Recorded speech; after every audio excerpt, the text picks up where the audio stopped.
Halo, selamat malam. Ketemu lagi dengan Uncle Han Channel. Pasti kangen ya? Saya dan keluarga saya. Terima kasih sudah menonton video kami. Jangan lupa like, komen, dan juga subscribe-nya. Karena 15% daripada hasil YouTube kami dan juga endorse kami sumbangkan ke seluruh masjid dan musola seluruh Indonesia. Dan Anda ikut berpartisipasi secara tidak langsung dalam sumbangan tersebut.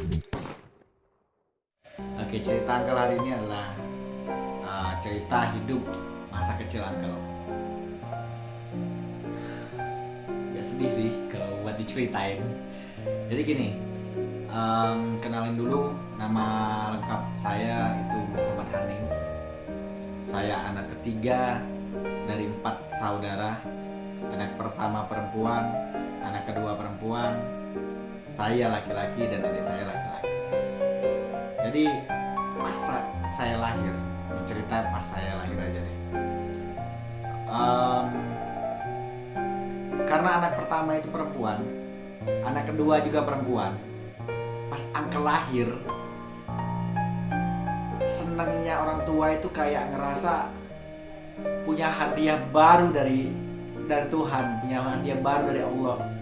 Sampai ayah Uncle ayah Uncle seorang pekerja di pabrik, dia sebagai orang teknisi di pabrik.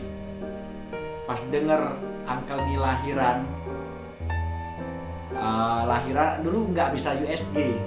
Jadi pas denger lahiran dari bidan ditelepon, ya Uncle di kerjaan dia kalau istrinya udah ngelahirin dan itu Uncle yang keluar cowok.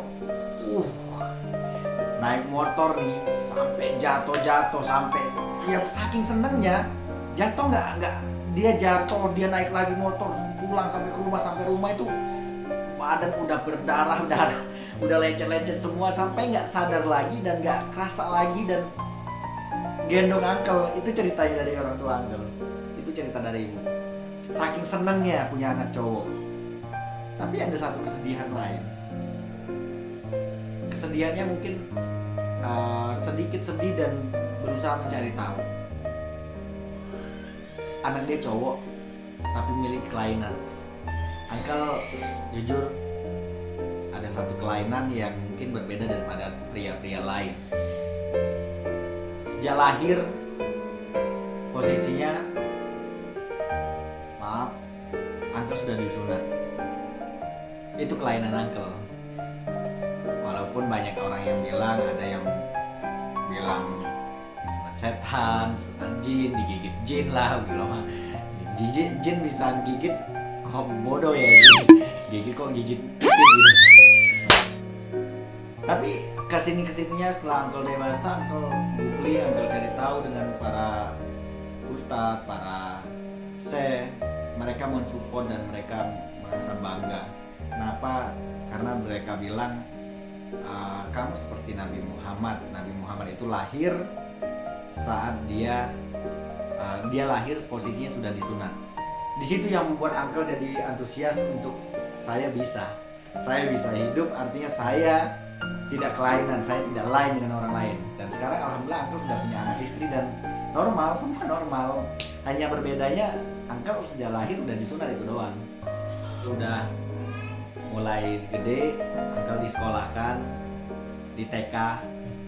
Saat Uncle TK, Uncle kelainan lagi bro. Gak tahu itu kelainan dari mana. Tiba-tiba Uncle ini kayak anak autis yang kerjanya yang berbeda daripada orang lain, yang kayak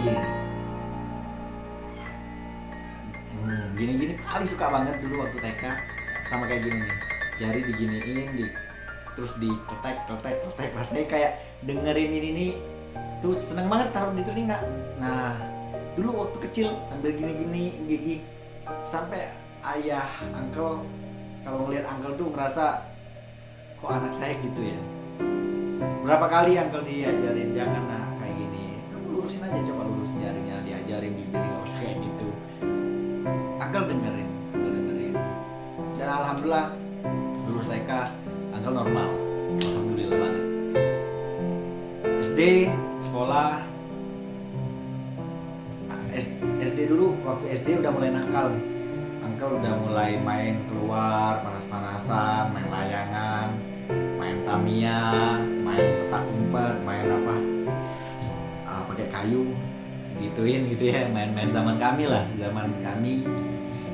Terus teman-teman melihat teman-teman setiap hari jajan makan, uncle ngerasa iri, mau minta uang sama orang tua nggak berani karena dijatahin cuman buat sekolah doang jajannya. Terpikirlah sama uncle, gimana caranya biar saya punya uang. Dari kecil uncle udah dikasih mindset biar saya itu bisa cari uang sendiri, udah dididik menjadi orang yang mandiri.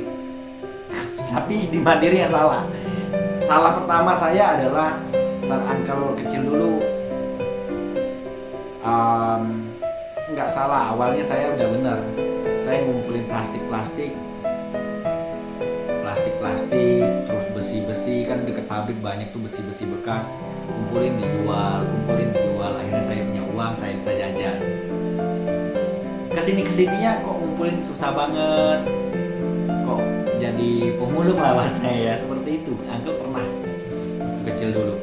Sampai pas uncle masuk gudang di bawah rumah, karena kan dua lantai rumahnya, di bawah ada gudang. Pas uncle masuk gudang, di gudang itu ada besi gede panjang banget, kalau dikiloin sekitar 5 kilo satu besi itu, besi buat pagar harusnya. Wah, peluang nih. Uncle berpikirnya itu.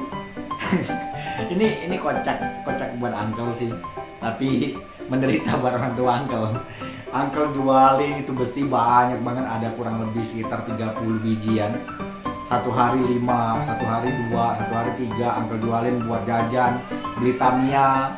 Uncle dulu seneng banget beli Tamiya biar kelihatan Tamiya yang paling gede, paling hebat. Beli Tamiya yang paling mahal dari jual besi itu. Sampai nggak terasa jalan waktu sebulan 2 bulan, pas ayah uncle ke bawah ke gudang ngelihat, langsung lapor ke ibu. Terus ibu langsung marah-marah. Kamu pokoknya marah lah kan. Ibu uncle tipikal orangnya kalau marah udah kayak Abri, marah keras gitu cara mendidiknya. Ya uncle saat ini gara-gara didikan mereka lah, uncle bisa saat ini bisa jadi mandiri. Dari situ uncle dipendepin rumah, nggak boleh keluar, nggak boleh dikurung lah selama sebulan lebih. Jadi cuma boleh sekolah doang. Pas sekolah ngobrol-ngobrol sama teman, lihat teman jajan, mereka kasih uang gede jajannya. Zaman uncle dulu, uncle cuma dikasih 500, sedangkan teman-teman udah dikasih 2000, ada yang 3000, ada yang 5000. Ya 500 itu udah cukup padahal zaman dulu.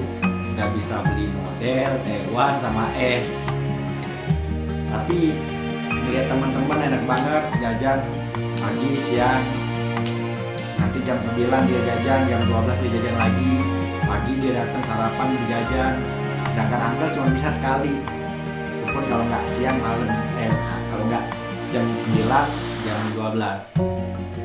Pas di kelas 5, kelas 4, kelas 4 SD, uncle ngelihat orang lewat dekat rumah bawa bos Drejen naik sepeda. Terus uncle tanya, bang mau dibawa kemana tuh bang? Mau dibawa ke pabrik deh katanya, mau dijual. Karena di pabrik itu kan pabriknya pabrik gula Cinta Manis. Jadi banyak truk-truk yang antri ratusan, satu hari bisa sampai 300 sampai 500 truk lebih yang antri buat ditimbang tebu yang udah ditebang tadi, dijualin sama mereka ke sopir-sopirnya. Terpikirlah uncle, wah kalau saya kayak gitu mungkin saya punya uang. Ngomong lah sama ibu, bu aku pengen bantu ibu. Gimana? Aku pengen jualan es teh. Jangan nak, kamu memang kita segala macam ya, orang tua ngelarang. Tapi aku kekeh, aku bisa kok bu, aku bisa. Aku masih kecil banget dulu, masih kelas SD. Aku kan punya sepeda, aku bisa pakai bu. Ya udah terserah kamu yang pasti bu. Tapi karena di bawah ibu ada adiknya itu jualan nasi padang, jualan nasi, dan jadi uncle nemuin lah, manggil tante itu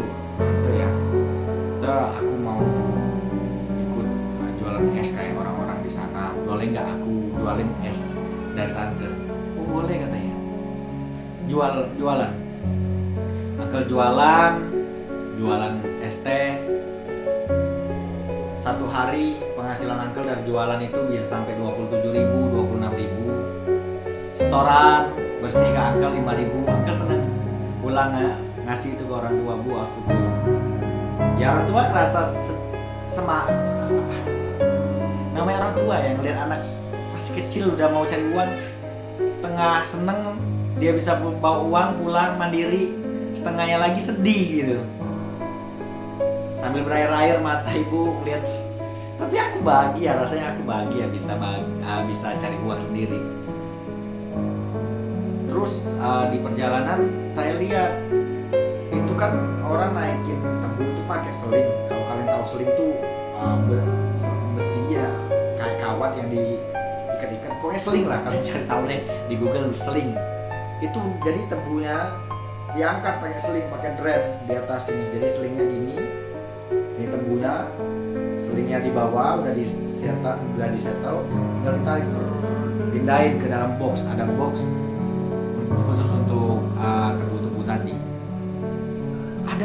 Dan ternyata ada orang yang anak-anak yang buat naikin seling itu tadi. Saya tanya, bang dibayar berapa bang buat masang seling itu? 1.000 satu mobil katanya. Saya hitung, waktu saya udah mulai bisa mikir. Satu mobil itu 1.000. Kalau di sini ada 500 mobil, sedangkan yang masang seling ini cuma 1 orang 2 orang, mereka nggak mungkin bisa make up aku.